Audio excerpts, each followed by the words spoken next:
Chapter 196, Spirit Medium Mirror. Klein rushed out of the heavy safe in retreat. Only when he realized that everything seemed fine did he calm down. That white bone statue is creepy. Although it isn't dangerous, it gives me the creeps. Could it be the so-called primordial demoness?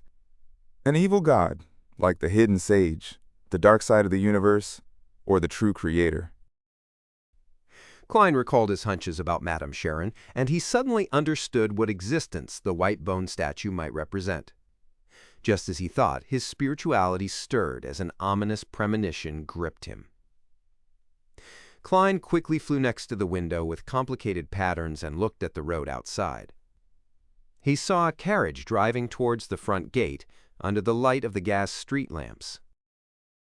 Madame Sharon is back. There was a tug at his heartstrings as he finally understood the source of his ominous premonition. Taking into consideration that Trissy only became a woman after Sequence 8 Instigator, so she's most likely a Sequence 7, and since Madame Sharon has been active in Tinjin's social circles for many years, she was most likely much stronger than Trissy. Hence, Klein didn't dare to take the risk of relying on his flaring sun charm and Azek's copper whistle. Instead, he made the wise decision to leave. He had a limited number of charms. Plus, he didn't know when he would be able to get the sealed artifact, mutated sun-sacred emblem, out again.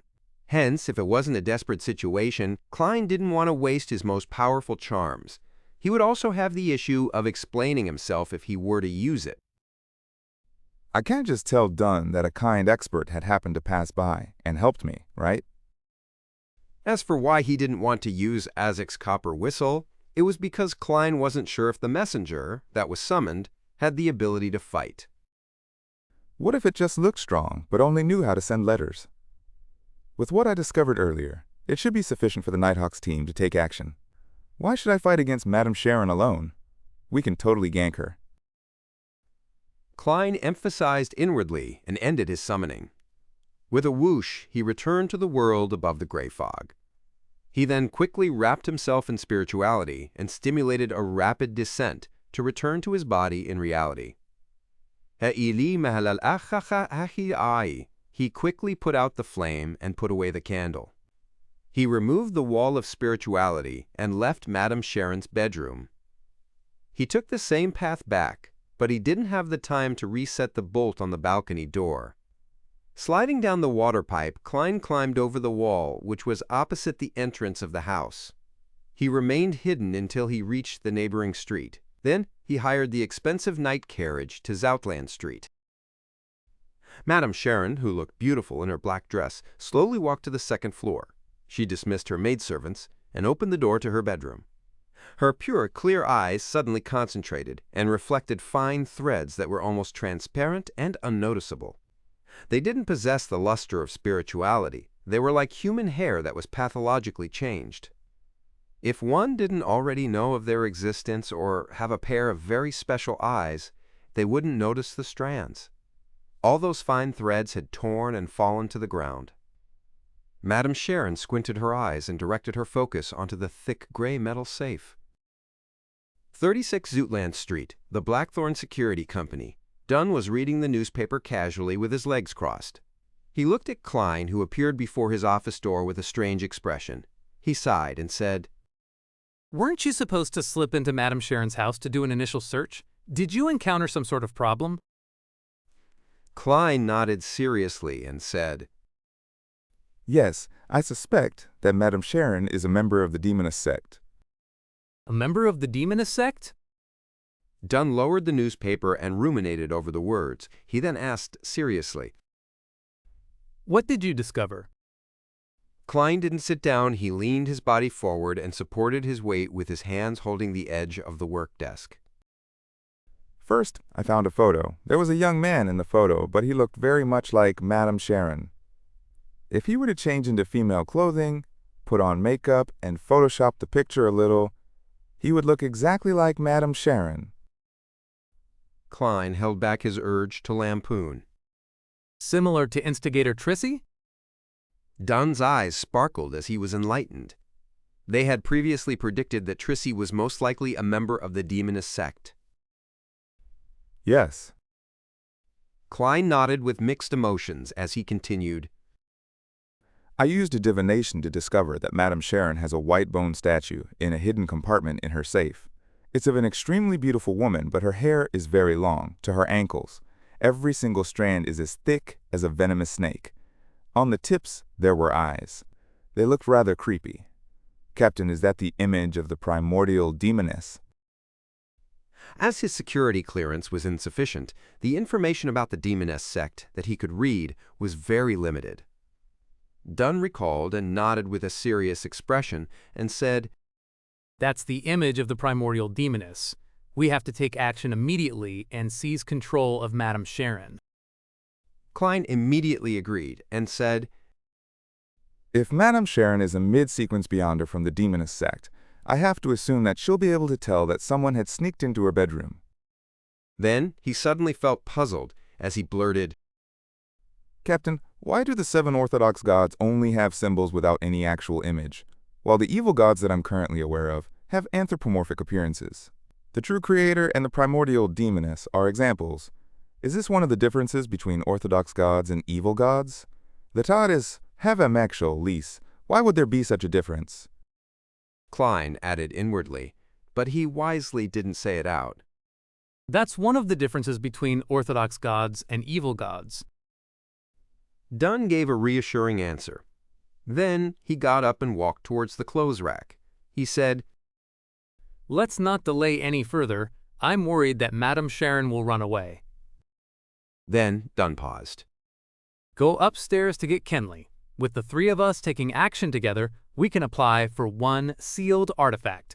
Madame Sharon is very likely higher than a Sequence 7 Beyonder. Captain, you're so wise. Klein answered without hesitation. All right.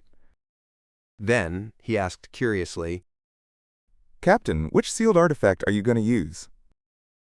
Dunn weighed his words before he answered, 30217. As there weren't many sealed artifacts behind Tinjin City's Chanis Gate, Klein quickly remembered what Captain wanted to use. Number 0217. Name: Spirit Medium's Mirror. Danger grade 3. Considerably dangerous. It has to be used carefully. It can only be requested for operations that require 3 or more people. Security classification: Official Nighthawks member or above. Sealing method: Store in absolute darkness. Description: The back of the mirror is plated in mercury. The front of the mirror has 3 minor cracks. The very first investigator that looked into the mirror saw a sobbing girl with long hair. Then he discovered the girl climbing out of the mirror. From many experiments with the artifact, the image that's reflected in the mirror is different most of the time. Even if the same person uses it repeatedly, they would encounter different things of varying danger levels. But they would prioritize dealing with the person who looked at the mirror first. In DEMONESS, the most dangerous situation is to see oneself in the mirror.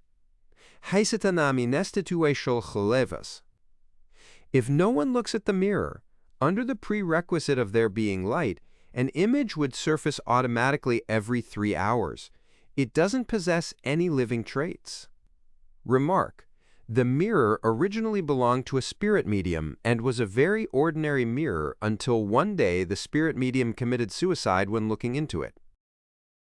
Indeed, that there aren't many sealed artifacts behind Chanis Gate that can be used in a Beyonder battle. 30217 is a good choice. Klein didn't speak further as he immediately ran to the Nighthawks' recreation room to get sleepless Kenley. That night was Royale's turn to be on duty at Chanis Gate.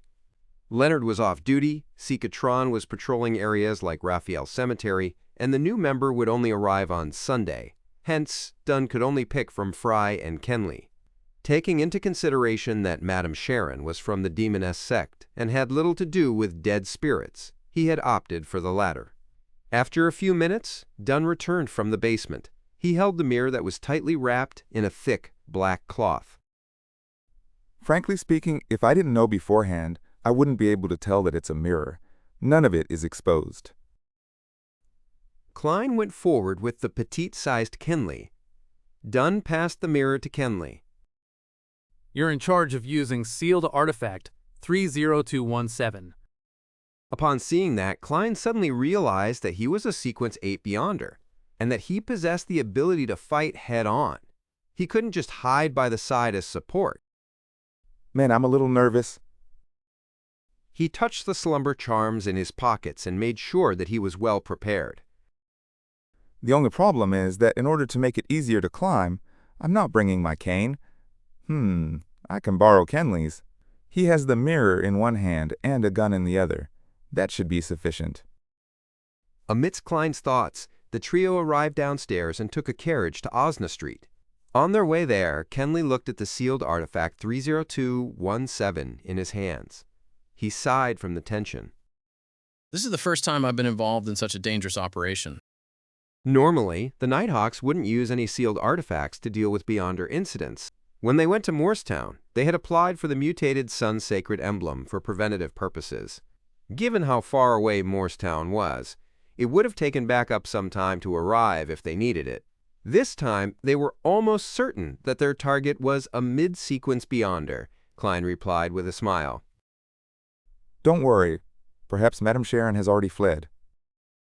Honestly, he was just as tense as Kenley. Dunn's eyes turned and looked at him helplessly. Let's try not to let Madame Sharon escape. About 20 minutes later, the three Nighthawks arrived at Osna Street. They saw the garden and Madame Sharon's house in the darkness.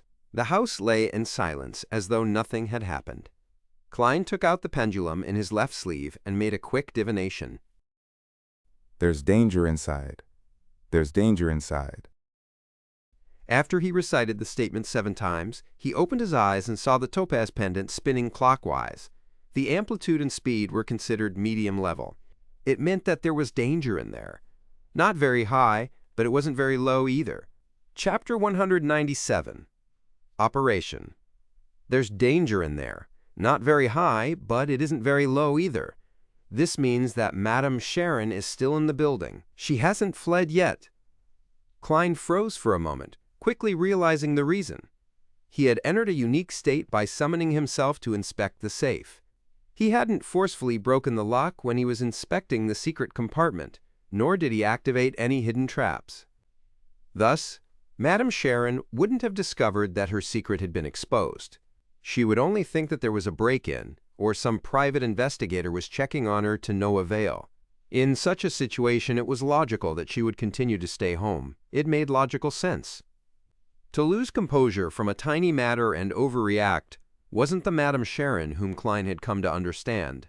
She was a calm socialite who was capable of acting afraid and pitiful, as well as a Beyonder member of the Demoness sect, who had kept her identity hidden for many years.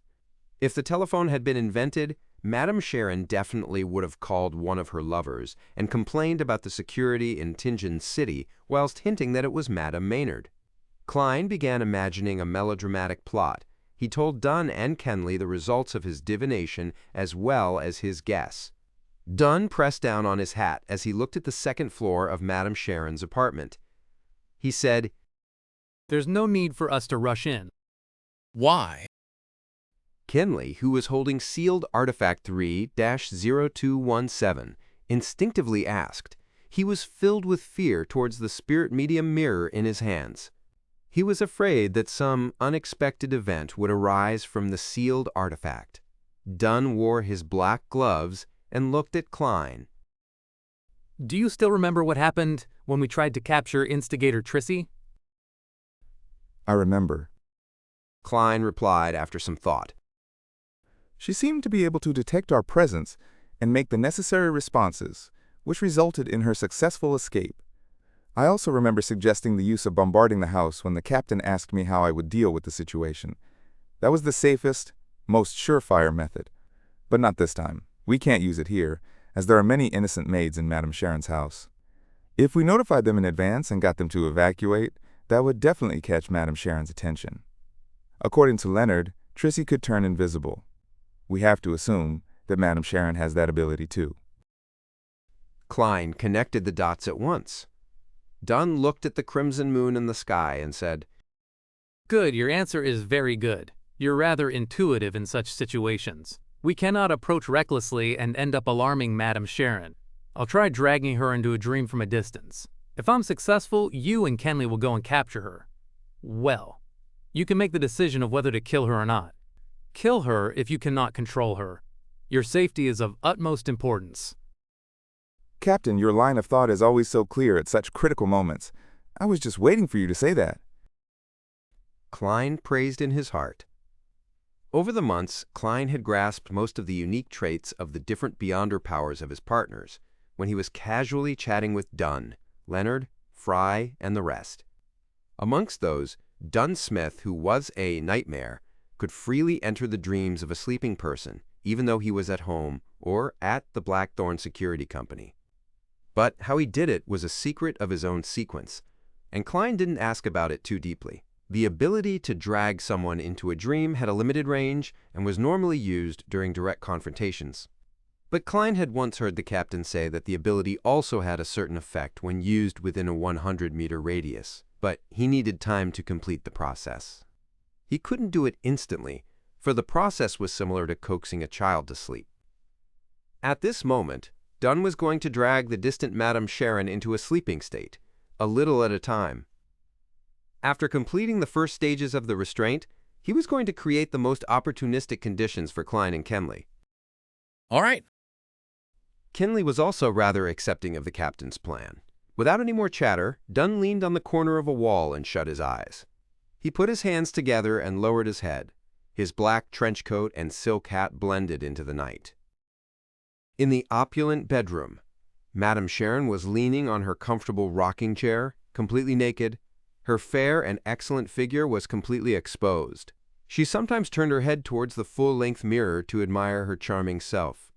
As she looked, her face would flush red as tears welled in her eyes. Her expression emitted a strange tenderness amidst her stupor. The skeletal statue of the goddess was sitting on the table beside her. The thick strands of hair seemed gentle under the warm, pink light. Slowly, the frequency in which Madame Sharon looked into the mirror decreased. Bit by bit, her eyelids couldn't help but droop. Seconds turned into minutes when Klein suddenly recalled something. How was the captain going to notify Kenley and himself after he successfully dragged Madame Sharon into a dream? Madame Sharon would wake up if the captain left his nightmare state, and she would notice that something was off. I wonder if the captain is capable of giving hand signs while dreaming at the same time.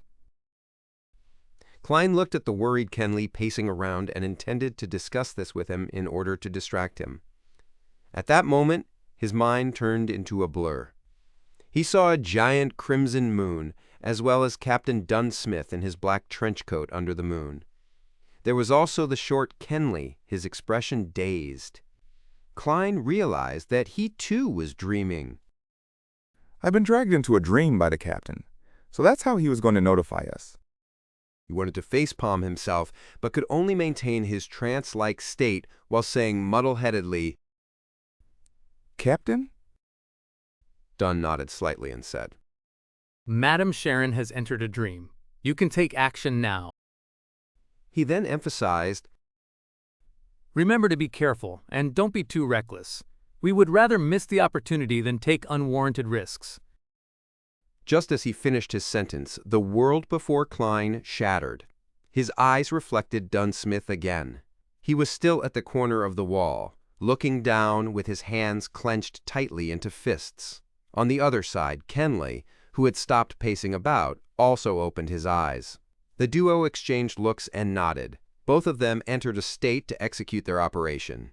Even though this was the first time Kenley was participating in a relatively dangerous mission, he was still more experienced than Klein. He had attended many official missions, so he quickly adjusted his mental state, becoming calm and sharp. Of course, this could also be attributed to the augmentation the knight had on a sleepless. This was also one of the reasons Dunn had chosen Kenley over Fry for this operation. Let's go. As a Sequence 8, Klein took on the role of the leader, signaling for his partner to follow. Kenley didn't object. He gripped the tightly wrapped mirror and softened his footsteps as he followed. Klein led him to the place where he scaled the wall previously.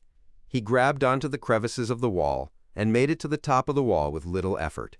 He maintained his ridiculous sense of balance and turned around, bending down and grabbing the spirit medium mirror Kenley had tossed over.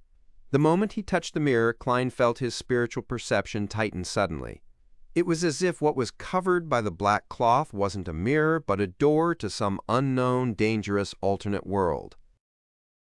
Indeed, any item that requires sealing has some malefic side to it. Klein internally muttered to himself wistfully as he watched Kenley scale the wall. In order to facilitate movement, Kenley had placed his cane beside Dunn. Klein didn't dwell on that matter. After making their way through the garden to the side of the building, he climbed the pipe up to the balcony of the second floor, just as he did before. He then hung naturally from his feet, allowing his body to fall, once again taking sealed artifact 3-0271.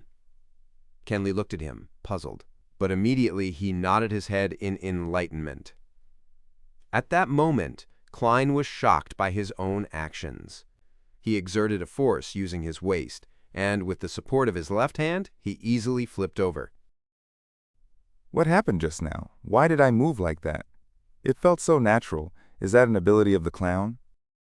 He thought back and felt that he was able to better display the unique characteristics of a clown in actual practice. After waiting for Kenley to easily make his way up, Klein handed the spirit medium mirror back to him before pulling open the unlocked door of the balcony.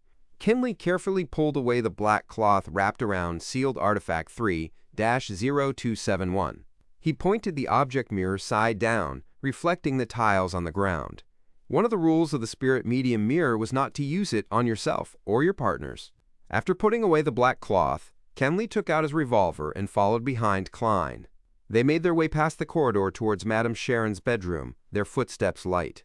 Klein wielded his readied revolver, and, while activating his spirit vision, he reached out for the door handle with his left hand. He didn't dare to be careless, since his divination told him that there would be danger present. The reason why he didn't make another quick divination was that he knew the presence of the primordial demoness's statue in the room.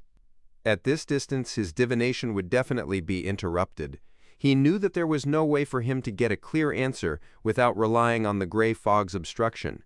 Furthermore, with Kenley beside him, there was no way for him to enter that mysterious space. After pushing open the door, what entered Klein and Kenley's field of vision was the warm light from the gas lamp. Then, they saw Madame Sharon slumped over her chair, as well as her alluring body. However, Madame Sharon wasn't asleep. She was reclined in her chair with a faint smile across her mouth, looking straight at her two visitors. Instinctively, Kenley flipped his palm and pointed the spirit medium mirror at Madame Sharon. Klein first froze, then exclaimed, No! He clearly remembered that there was a full-length mirror on the other side of the chair. But it wasn't there now. The spirit medium mirror had locked on to Madame Sharon in just a second. But that image of Madame Sharon became blurry before turning into a full-length mirror. Kenley looked at himself in the mirror and also sealed artifact 3-0271, reflecting his own image. A figure instantly appeared within the spirit medium mirror. It was an expressionless, sinister image of Kenley himself. Klein felt his limbs turn rigid as if he had been entangled by invisible threads. An elegant figure appeared beside the full-length mirror. It was Madame Sharon, wearing a nightgown. She glanced at the two intruders and chuckled. If it wasn't for the fact that the statue happened to be beside me, I should be deep asleep now, waiting for you to wake me up with a kiss. At that moment, Klein suddenly shouted a simple term in ancient Hermes. Crimson! He had no idea when he dug his left palm into his pocket. He deftly flicked his fingers and tossed out a slumber charm. Chapter 198, Appropriating Uniqueness. The silver charm suddenly turned ice cold, just like a crystal coat with layers of frost. Klein shivered and suddenly became more alert. His fear and agitation temporarily froze. He quickly injected his spirituality into the charm and pushed the thin silver piece out of his pocket with his fingertip, causing it to drop to his feet. A crimson flame appeared in the air, and the sound of light continuous explosions echoed in the room. A serene and deep feeling instantly emanated and engulfed most of the bedroom, including Madame Sharon, sleepless Kenley, and also Klein himself. The slumber charm was an item that didn't distinguish between the enemy and the caster. In most situations, using it meant throwing it at the enemy. That way, the caster would only be affected by the remnant shock waves, but not to the extent of failing to resist the temptation of falling into a deep sleep. But Klein's arms were entangled by countless invisible threads. He couldn't throw the charm, so he could only exchange Madame Sharon's slumber with his, but he had long considered such a situation and was prepared. This was because his body was unique, a uniqueness that was unlike most low-sequence beyonders. In that instant, Klein's eyelids closed and entered into deep sleep normally, while Madame Sharon and Kenley also appeared to slow down. Klein quickly realized that he was in a dream and rationally knew that he was sleeping. Whenever anything related to dream invasions or similar hypnotic effects were used on him, he could still maintain consciousness. He had discovered this when he was dealing with Dunn's nightmare powers, as well as when Daly was channeling his spirit. Katja! Klein tore out of the dream forcefully and woke up. He felt the countless threads binding his arms, legs, and body loosen. As for Madame Sharon, she had a vacant look, as though she was going to shake off the effect of the slumber charm but had yet to wake up entirely. Kenley was on the ground with the spirit medium mirror flipped upside down nearby, while his revolver had been flung to the door. An opportunity. Klein seized the moment. While the fine threads loosened, he took out his left hand and snapped his fingers. He lit up a faint blue spiritual flame and burned the countless fine threads before him. At the same time, he picked up his revolver with his right hand and pulled the trigger repeatedly. Bang! Bang! The two silver demon-hunting bullets tore through the barrel and fired towards Madame Sharon. Klein didn't confirm the outcome, but bent his knees, exerted strength in his waist, and leaped over to Kenley.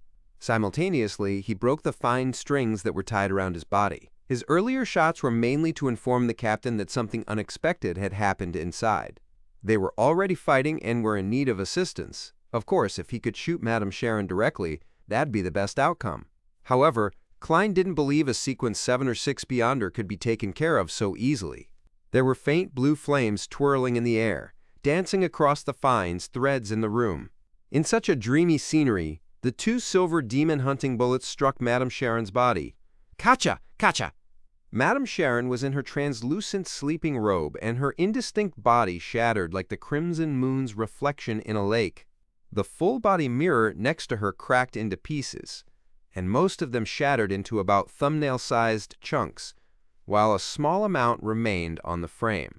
They all resembled palms, strangely shaped palms. A substitute? A beyonder power of the Demoness sequence? The corner of Klein's eyes swept over it as he already rolled next to Kenley. Since the fine strings were all broken by his movement, the faint blue flames didn't spread over. At that moment, Madame Sharon had vanished, but the sleeping Kenley lifted his hands and gripped his neck so tightly that his saliva began flowing out as his tongue protruded. But he didn't seem like he was going to stop. But in Klein's spirit vision, there weren't any abnormal things around. He suddenly recalled the description of sealed artifact 3-0271. The most dangerous situation is when you see yourself, Klein speculated. Could it be that Kenley saw his own reflection in sealed artifact 3-0271 through the full-body mirror? He quickly took out another silver charm without having the luxury of time to think about it. It was a triangular-shaped item, a requiem charm. Klein said the ancient Hermes word while he instilled his spirituality into the charm and threw it out. Crimson. Then he pressed down his left hand and grabbed the spirit medium mirror. He used the corner of his eye to determine that the sealed artifact was facing downward so it wouldn't reflect himself. The triangular silver charm ignited into icy blue flames. The gentle and serene darkness blanketed Kenley and affected Klein himself. The nervous emotions dispersed in that instant. Kenley relaxed his hands on his throat, while Klein felt like he was standing before his oriel window at home, overlooking the quiet streets. His physical and mental state was at peace. That was exactly what Klein wanted. At that very moment, he entered an extremely serene state. He appeared to be the only person left in the entire world with nothing else in existence. Within this sense of calmness, he suddenly had a gut feeling in his mind. Madam Sharon is about to attack my right waist. That was the foresight ability of a clown in battle. Without any hesitation, Klein lifted the spirit medium mirror and rolled to his left. Just as he moved, a dagger burning in dark flames pierced the spot where he had stood earlier. Madam Sharon's figure was outlined once again. As he rolled, Klein suddenly lifted the spirit medium mirror and pointed it at Madam Sharon. Besides saving his teammate, his main goal when he got close to Kenley was to pick up the sealed artifact. Otherwise, he didn't believe that anything good would come out of waiting for the captain's reinforcements while being next to Madam Sharon. The flaring sun charm could be used to fight against a Beyonder, but the effect wouldn't be as significant as if it was used against a dead spirit. Plus, the other person wouldn't just stand there and wait for him to use a charm. If it really didn't work, Klein could only take the risk and use a Zikas copper whistle. Regarding how he would explain it, he would think about it after he managed to stay alive. However, things developed better than Klein had predicted. Madam Sharon opted for assassination. She didn't interrupt his use of the Requiem charm and the spirit medium mirror. Therefore, Klein had instantly formulated a simple plan. He didn't avoid the repercussions of the Requiem charm, but relied on it to enhance his foresight ability as a clown. Then he seized the opportunity to dodge the attack while he used the spirit medium mirror to reflect the enemy. When Madam Sharon missed her strike, she immediately wanted to chase after her agile opponent who was rolling away. She suddenly saw a mirror with 3 cracks. The surface of the mirror rippled, and a woman's figure appeared. Her hair was black and thick, hanging low and blocking her face. Klein's left hand shook, and the spirit medium mirror glided on the carpet for a dozen centimeters with the front facing upwards. A pale hand extended out of the mirror, and a woman in a white bed sheet-like dress climbed out of the mirror quickly and pounced at Madam Sharon. Madam Sharon's expression became gloomy. There was a layer of darkness above her innocent brown eyes. Her surroundings ignited with 7 black flames.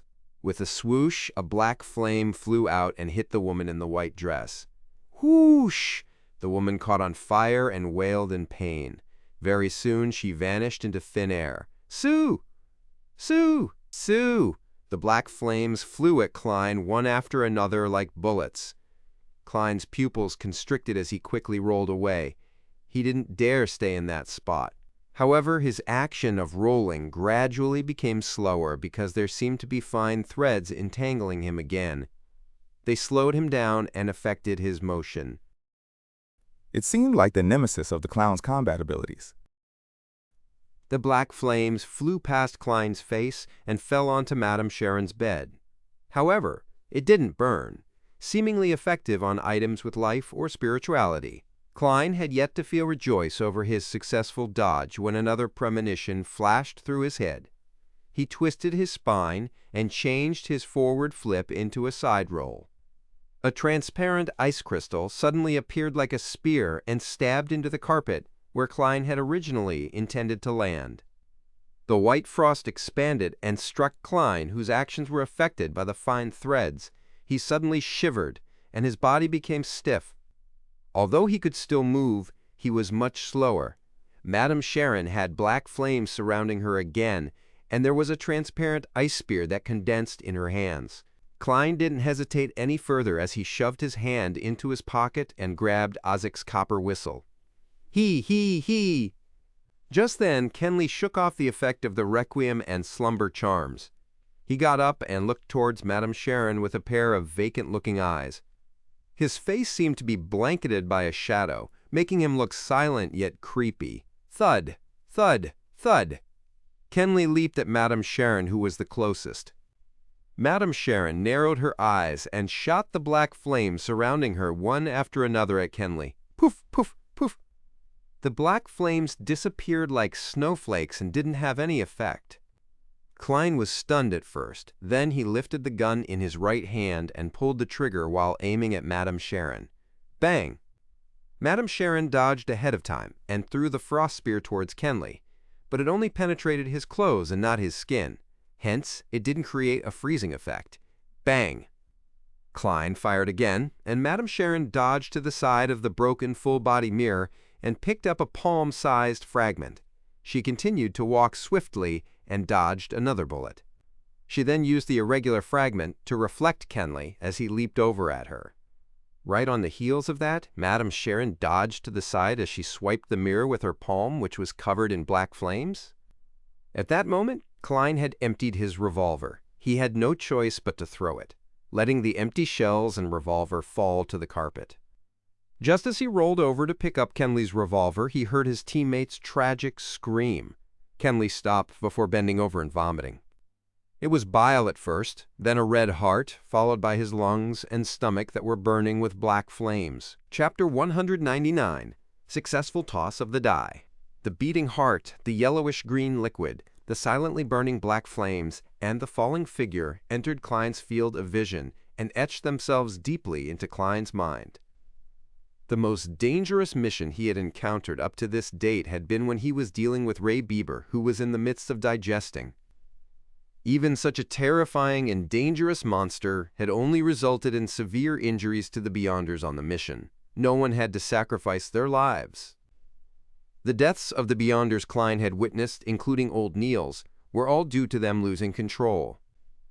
The murderer might be strange and indescribable or related to evil gods, but they had nothing to do with the missions they undertook. Now, he was looking at one of his partners being killed in action.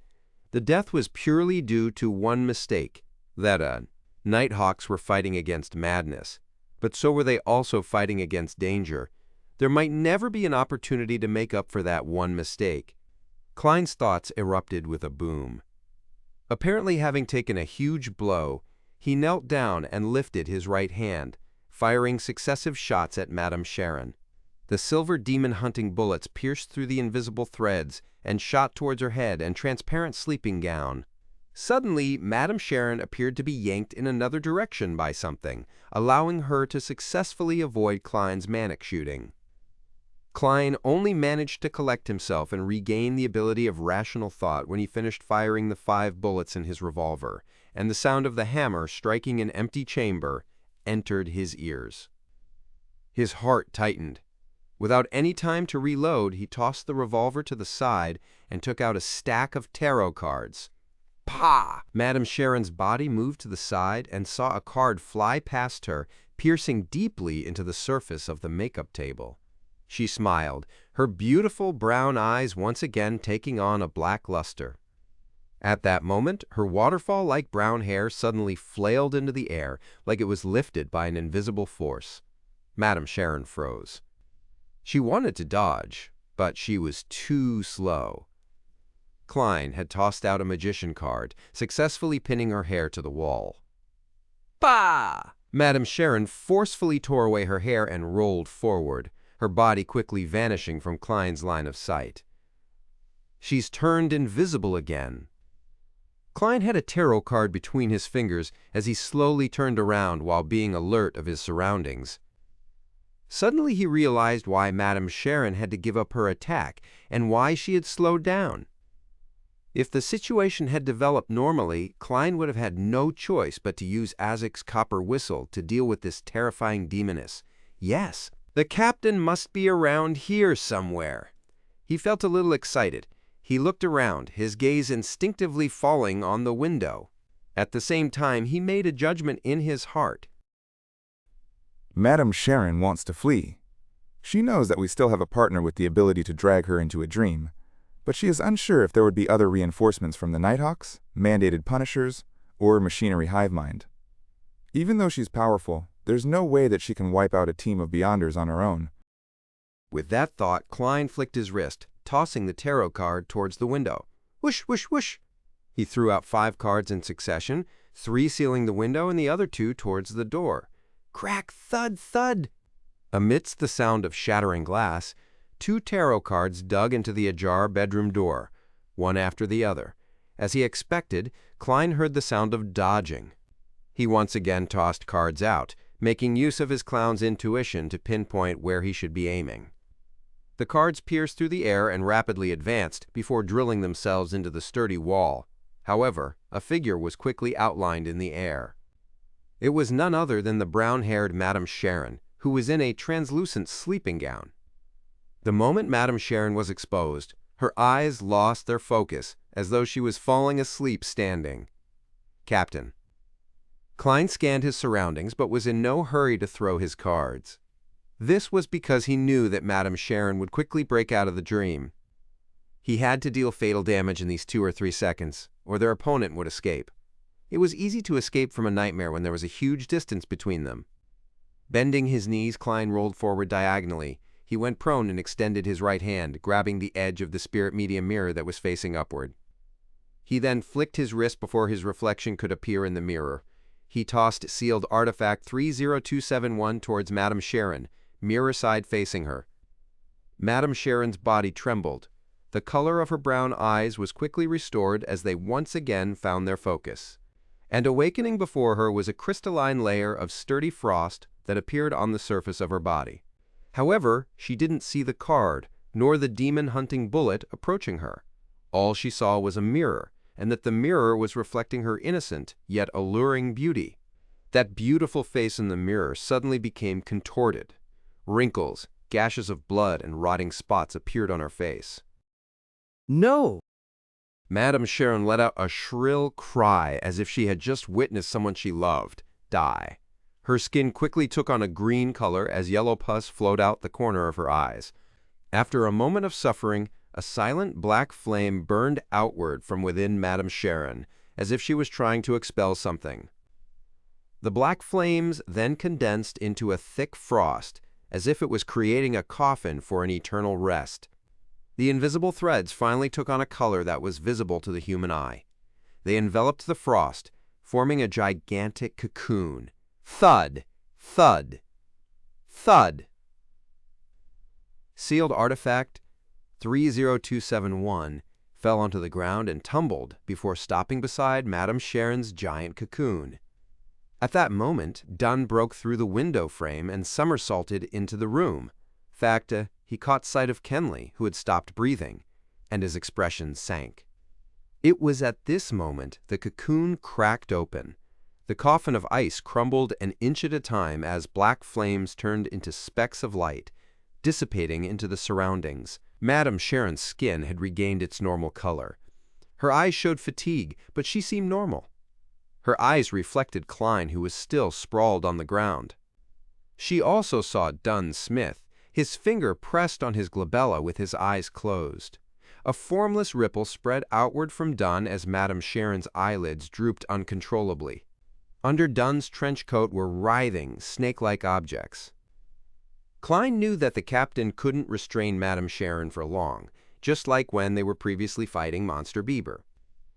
Klein rolled forward again, grabbed his revolver, the one he had previously tossed onto the carpet. He grabbed 3 demon-hunting bullets with his left hand, and familiarity stuffed them into the round chambers. Pa! Klein closed the cylinder and stood up, taking aim at Madame Sharon with both hands on the gun. He aimed at the center of her forehead. Bang! He controlled his body with the abilities of the clown and pulled the trigger. The silver demon-hunting bullet pierced through the air, accurately hitting the fixed target. A bloody gash appeared between Madame Sharon's eyes, but the bullet seemed to tear through multiple layers of obstruction, causing it to lose the bulk of its power, rendering it unable to pierce through the target's skull. Klein fired another 2 shots without hesitation when he saw Madame Sharon suddenly open her eyes. Bang! Bang! A rain of blood splattered amidst white dots. The stunning beauty that was Madame Sharon had become a mutilated corpse that would incite nightmares in every man. She had long run out of substitutes to use. Phew! Phew! Klein lowered his arms and panted heavily. Madame Sharon, with only half her head left, slumped onto the ground. She still had an exceptional figure, her skin still white and tender. Dunn straightened himself up and opened his eyes. He, too, lowered his hand from his glabella, his face a little pale. He wasn't injured, but he looked as though he had lost a lot of blood. Dunn slowly walked forward to Klein's side, his voice unusually low.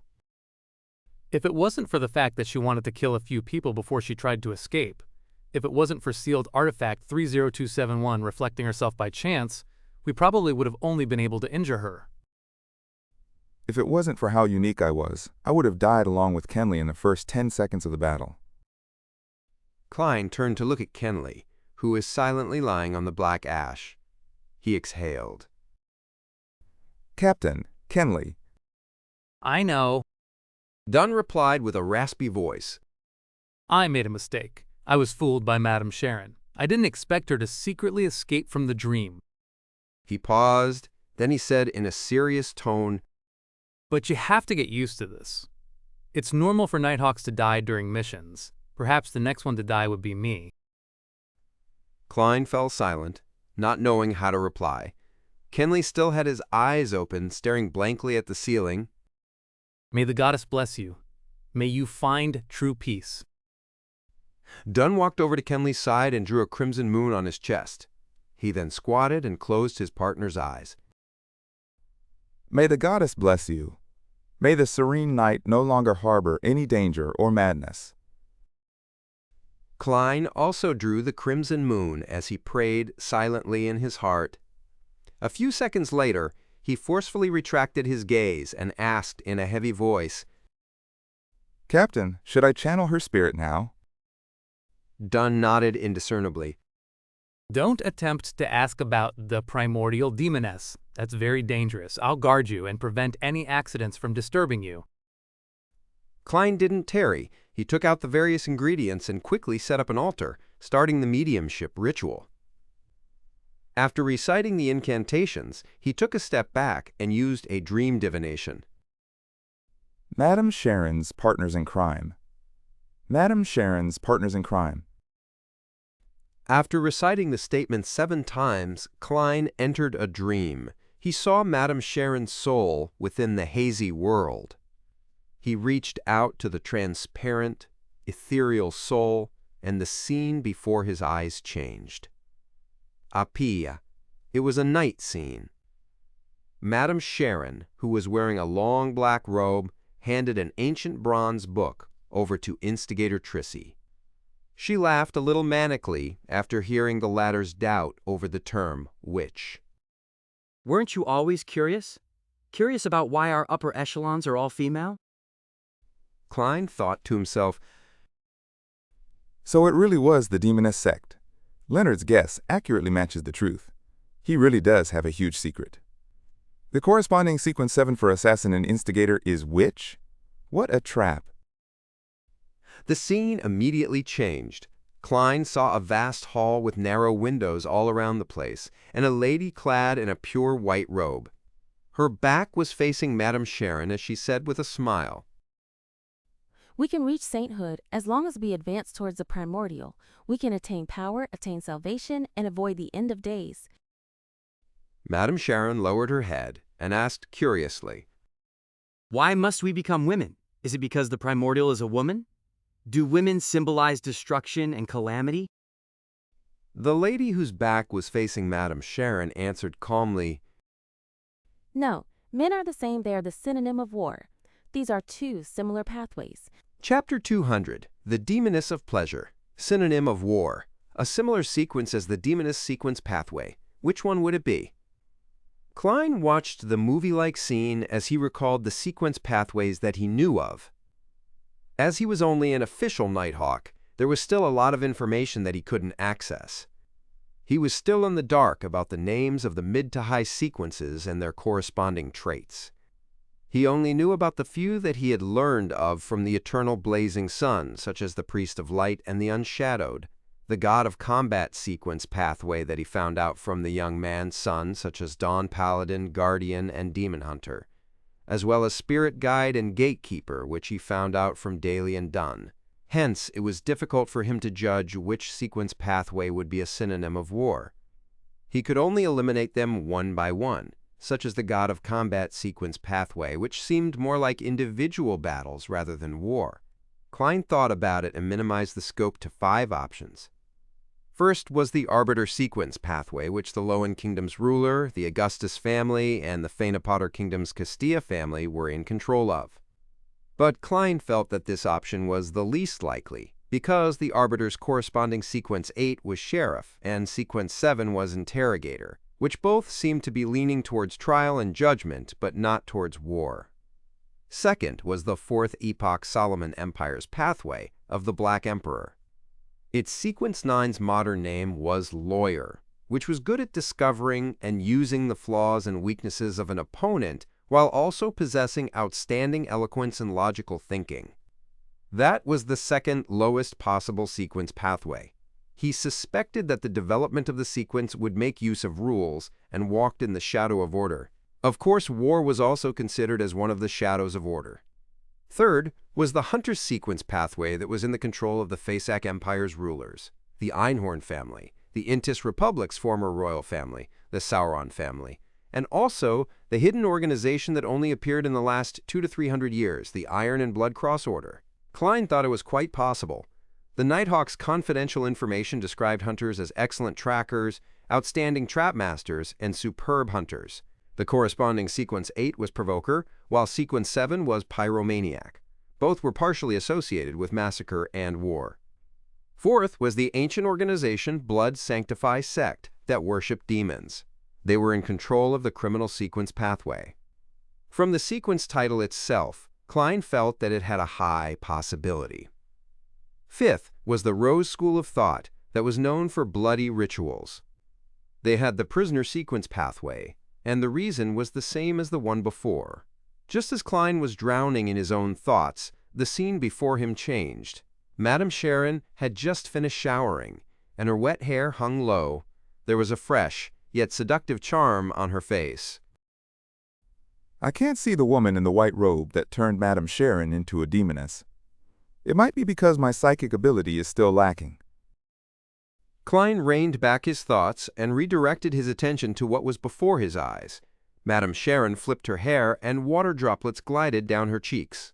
She looked towards the man who was waiting on the bed as she giggled and said, Do you need me to take care of Maynard? The middle-aged man on the bed creased his eyebrows and shook his head. Not unless you can guarantee that there won't be any traces left behind. But that's impossible. Besides, what means do you have? Looking at the man before him, Klein was taken aback at first before suddenly feeling that it was within expectations. The middle-aged man's photo often appeared on the front page of the Tianjin City Honest Paper and other newspapers. He was the current mayor that was looking to be re-elected, a member of Conservative Party. Madame Sharon smiled but didn't delve deeper into the topic. Her robe was halfway up her legs, and she walked gracefully to the side of the bed. The scenery before him changed one after another until Klein saw many members of parliament, businessmen, and civil servants who appeared on the newspaper occasionally. They would either discuss how to receive donations, bribe voters by going around the Campaign Act, or promise protection and solve problems. In the entire development, Madame Sharon acted as a broker. This is actually a documentary, right? Tour the upper circles of Tianjin with Madame Sharon. Well, but why are there so many bed scenes? Many nobles and members of parliament knew that Madame Sharon had many lovers, so why did they look like they couldn't resist the temptation? Was this an ability of Madame Sharon's sequence? Klein watched thoughtfully as he speculated. Through the divination earlier, he was certain that none of the guys in Tingin's upper circles knew of Madame Sharon's true identity, nor did they collude with her to murder Maynard. In other words, Maynard's death was Madame Sharon's own decision? Why? She had no reason to take the risk. Of course, from Madame Sharon's perspective, she possessed the beyond her power to interfere in divination, and she could also create a sudden death from sexual pleasure and make the death appear natural and accidental. Killing Maynard wasn't something risky that would expose her identity, but she clearly lacks a motive. It doesn't match the risk involved. Could it be one of the requirements of her acting? But she could definitely find someone whose identity and status wasn't as sensitive. Then the case wouldn't have fallen to the Nighthawks, mandated punishers, or the machinery hive mind. The most important point was that Madame Sharon should have been able to tell that Maynard's wife hated her and was extremely indignant. That made it highly likely that someone would be sent to investigate her, so why didn't she move those sensitive items like the white bone statue away? She could have buried it in the garden or something. Was she so confident in the security of her safe and its hidden compartment? Amidst his suspicion, Klein saw that Madame Sharon's spirit had yet to disperse. He seized the opportunity to do another dream divination. This time, his divination involved Madame Sharon's true motive for killing John Maynard. After he recited it in silence, Klein entered a dream once again and saw a new scene. Madame Sharon held a glass of red wine which resembled blood. In her loose sleeping gown, she was pacing back and forth in her room. Finally, she drank the rest of the wine in one gulp, as though she had decided on something. The scene dispersed quickly, leaving Klein even more confused, since Maynard's death looked like Madame Sharon had volunteered to do it without anyone's instigation. That's weird. Klein muttered to himself and used another few divination statements, but the answers were no different. Seeing that Madame Sharon was growing transparent and illusory, signifying that she was going to disappear soon, Klein thought and made final contact with the dead spirit. Sequence potion formula of the demoness pathway. Sequence potion formula of the demoness pathway. Klein recited the new divination statement. With the aid of cogitation, he got into his dream very quickly. At first, he didn't want to do the divination because he felt that the demoness pathway only spread disaster and created pain. Even if he obtained a corresponding potion formula, he was unwilling to sell it to anyone and indirectly become a murderer. Then, he recalled another matter from before. With his understanding of the spectator potion, he had been able to suspect and verify that Daxter Guderian was a member of the psychology alchemists. So in order to better fight against the demonesses in the future, he'd to learn more of the traits of their sequence pathway. Yes. After Hood Eugen's death, Daxter Guderian has yet to contact me. I'm guessing the psychology alchemists sent some stronger members for an investigation, and he hasn't dared to make any moves. As Klein's thoughts flashed, he saw the dark hall again. Who it? He saw the woman in the holy white robe again. Madame Sharon hung her head low, and she could only see the other woman's legs, a pair of flawless legs. Soon she heard a melodious voice. Pleasure. That is the name of the Sequence 6 potion, the goal that you are about to advance to. If you succeed, you'll be a demoness of pleasure. When pleasure is irresistible and impossible to break away from, it's a form of agony. This is also a maxim that you have to live by. As long as you complete your advancement, besides the enhancement of your various abilities as a witch, you'll also become more beautiful, making you better at seduction and providing unforgettable pleasure to the same or opposite sex during lovemaking. You'll be able to make strange threads like a spider and utilize them. Immediately following that, an ancient silver book appeared before Madame Sharon. After it was opened, there was the formula and ingredients placed separately. Main ingredients: a pair of succubus eyes, an adult black widow spider silk gland.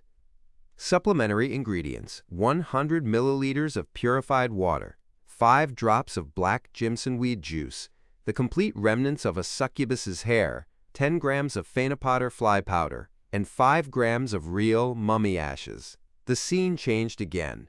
It was the same hall, the same long white robe, and the same woman with indistinguishable features. But now the difference was that Madame Sharon had returned to her original state. She was now the young man in the picture from before. A melodious female voice reverberated in his ears. This is the name of the Sequence 7 potion, I'm sure you're surprised. Yes, I still can't believe it's called witch. Madame Sharon said in a rather agitated manner. Remember, if we want to get closer to the primordial, we have to be more and more like her. She's a woman, so we have to be women too. Either you give up or you accept. After you become a witch, you'll become a true woman, and your appearance and charm will be enhanced substantially. You'll have the ability to turn invisible and use substitutes. You'll gain a rudimentary mastery of various dark magic. You'll be skilled at disrupting the divination of others, and you'll also gain the favor of the black flame and icy frost. The main ingredients are every drop of an abyss demonic fish's blood and an agate peacock's egg. The supplementary ingredients are 80 milliliters of purified water, 5 drops of jimson weed juice, 3 scales of a shadow lizard, and 10 drops of daffodil juice. Scenes continued to play, one after another, and Klein saw the instigator and assassin formula and understood their corresponding traits. Just as he wanted to continue the divination, Madame Sharon's spirit dispersed completely. Klein stopped the ritual and returned to reality. He packed up the ingredients, removed the wall of spirituality, and told Dunsmith about the outcome of his mediumship without holding back any information. Then he expressed his suspicions on Madame Sharon's murder of Maynard. Pleasure doesn't require her to kill anyone of a higher rank or position in society. We need to investigate where Madame Sharon has been over the past few years and understand her origins. We need to look for the dark hall that you saw. Of course, this will need to be reported to the Holy Cathedral, and they can assign investigators accordingly. We can't leave Tingen as we wish. Dunn nodded slightly and looked around.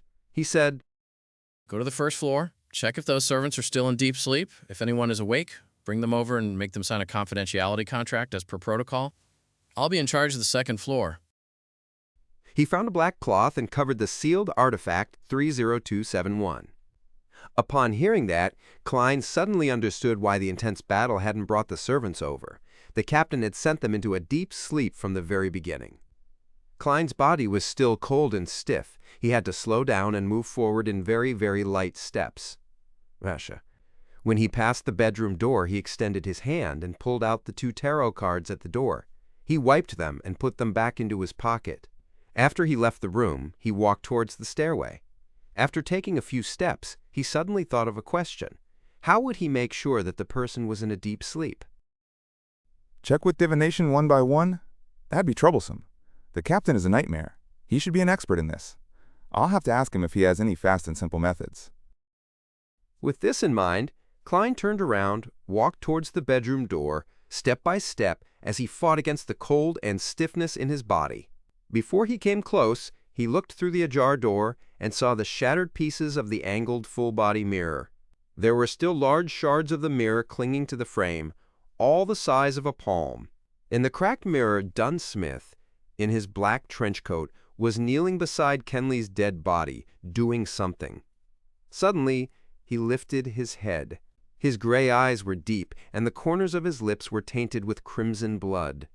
Crimson blood. Without thinking, Klein turned around, left the side of the door, and leaned his back against the wall.